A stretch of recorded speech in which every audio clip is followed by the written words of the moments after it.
We are here with the linebacker from the Denver Broncos, had a really great year, Bradley Chubb, 12 sacks as a rookie. That's pretty strong, man. Welcome to the Odd Couple. How you doing? Sir. I'm doing good. Appreciate y'all having me. So this is the Super Bowl in your hometown, basically, right? You from Georgia. So you enjoying everything so far? Yeah, I'm enjoying everything. I've been bringing my mom and my family up to the NFL experience and all that so they could, you know what I'm saying, enjoy it with me. So it's been fun having all the light brought to your city and stuff like that. So it's cool. Are you going to the game? No, I'm not going to the game. Are you one of those that would have trouble being there when your team is not in it? Exactly. After you know what I'm saying? After not even making the playoffs, I don't even want to see the Super Bowl. I mean, I'm going to watch it and stuff like that just because the opponents is in it, but I couldn't be there now. Right. I hear you. Well, tell us about, the adjustment. I mean, like I said, you were a rookie. You came in 12 sacks. I mean, only Von Miller had more on your team. That was a great season. What's the adjustment like? Because we heard it right. We heard people talking about Alabama before they lost could beat some NFL teams. Right, which I think it's hogwash. Yeah, for sure. But what is the adjustment like for those that don't know, going from college to the NFL? I feel like in college, like, it's honestly who's the best athlete gonna win. You know what I mean? NFL, it's like more mental. Whoever's the smartest player, the better athlete. Because everybody's a good athlete, so it's broken down to more of a fundamental level, more of a mental level. So in college, you could get away with doing different things. Like sometimes I would just run up the field and I'll beat the tackle. You know what I'm saying? But everybody's good in the NFL. You can't do that. So I feel like that's the biggest adjustment. Is there much of a difference physically? Like just dudes are much stronger? Yeah, dudes are definitely much stronger. And the thing is, like, everybody was either drafted or, you know what I'm saying? Star Exactly. Right. So everybody was a star in college. So, I mean, it's just the talent level is just a huge step above. What about working for a guy like John Elway? How much did you really know of how legendary John Elway was as a player?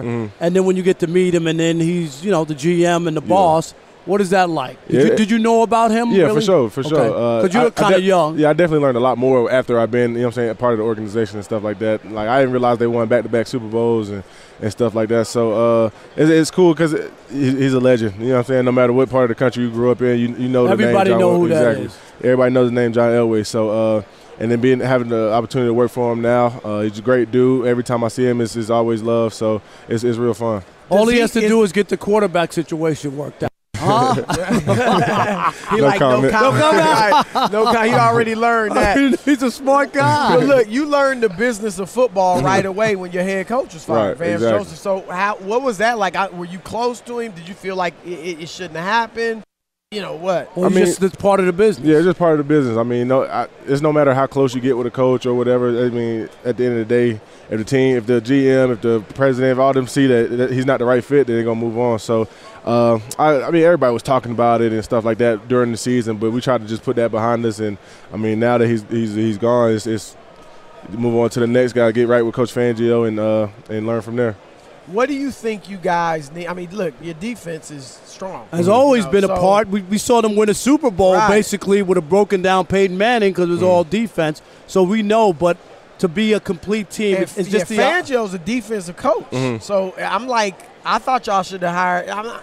He might be great, but I'm looking at the offensive side is what needs a lot of help. So what do you think you guys need to do to get to that playoff level? Just everybody just being on the same page, I feel like it was a lot of times on both offense and defense where everybody just wasn't on the same page, and that cost either a big play or that's how we lost the game. So I mean, just having everybody clicking, and I feel like we got the talent on offense. We just got to put it all together and let it show. So I feel like when we do that, it'll be amazing.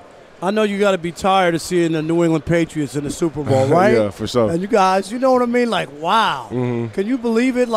Like the way that they looked this year, a lot of people thought, okay, this is probably the end or the beginning of the end. So you're shocked that I definitely thought that. I don't think I can count out Tom Brady in any season. You're going to have to beat him for me to count him out. So I don't remember. Did y'all play him this year? No, we didn't. You didn't. So you haven't faced him. So so next year, make sure you get at him. All right. You know what I'm saying? It'd be good to sack a 42-year-old and make him feel every minute of it. Exactly. Do you feel like we've talked to defensive players in the past, and we feel the same way just watching it.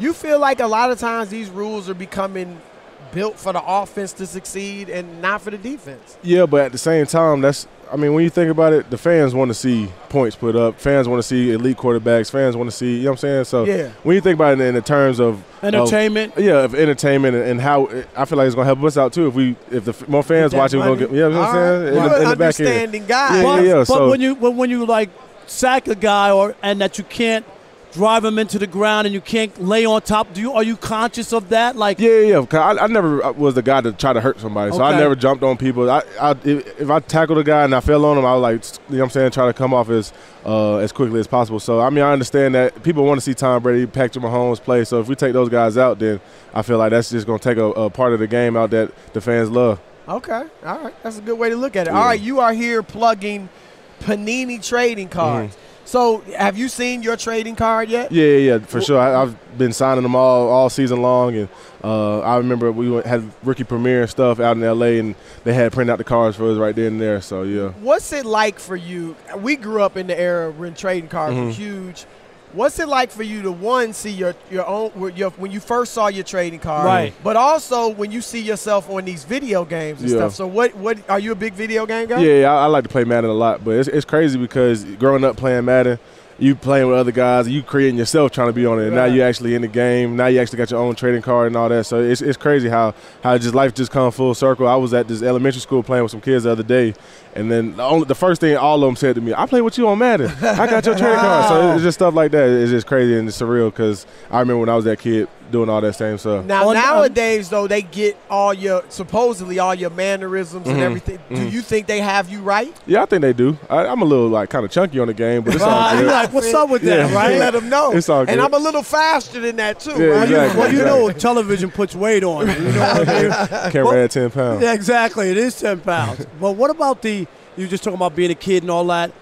Was there one player that you met or, in your first year where you were like, wow, like I'm on the field with this guy or you know what I mean? Was there any player or you saw up close who you were taken aback? Yeah, it's a lot of players, but honestly the first one was Vaughn because, you know what I'm saying, as a young passer, somebody I looked up to in college and high school and stuff like that, and then my first practice in the NFL, he's right on the other side. It's like, you know what I'm saying, it's surreal. So Vaughn's definitely the first one. Big Ben, another one. He's a big dude, right? Yeah, big dude. I can't even name all the players. I just looked across and was like, man, I'm actually playing against this dude. Who's the toughest running back, in your opinion, that you've played against them all or most of them? Who'd you find is the toughest to bring down, to corral, whatever? I ain't gonna lie, my cousin Nick is kind of hard to bring down. He had a good year. Yeah, Nick, for sure. I can't even. James Conner was another one. You got Melvin. John and stuff. You got Zeke and Gurley are viewed as really the top two backs. I like Zeke better. I like them both, but I think Zeke, just pure running the ball, he looks like he might be the toughest to bring. Yeah, we didn't play against him this year, but I think we play against him either next year or the year after that. So, I definitely watching him on film, seeing what he does, the defense and all that. So it's definitely a hard conversation when you talk about who's the hardest back to bring down. But when you talk about Saquon Barkley, is it too that he's a double threat? He catches the ball, you know what I mean? Yeah, what he had, like 91 catches this year? He had unbelievable. He broke a rookie record with catches and all-purpose yards, right? Yeah. So he's a tough guy. Can you tell us? So tell us about the Panini trading cards. So I've just been working with them since the whole rookie year, and just having my card in stores and all over the place, and kids collecting them, me signing them and stuff like that. It's just fun to be a part of, and it's a business I'm glad I got a chance to connect with my first year. And I know this is for your cousin. Chubb. They used to do that. I love that. Did they ever do that for you? Yeah. When I first got drafted, like at training camp and stuff like that, I came out and all you hear is Chubb. They had made shirts with like Chubb all over it, and so it's fun. That's great. All right, man. Great job. Yes, have a great year. You got a great career ahead of you, man. And congratulations. So how many sacks next year? What's your goal? 24. You got 12 this year. 24. Right. Your record. I don't want to put a number on it because then I'll be out there trying to force and trying to chase a number. Yeah, just going out there and play because I didn't even put a number on this year, and it happened to be 12. Were you surprised at your success? I ain't even gonna lie to you. A little bit. I didn't know what to expect, but 12 definitely was a number. That's a big I thought. number. Great job, man. Thank you. Sir, appreciate it.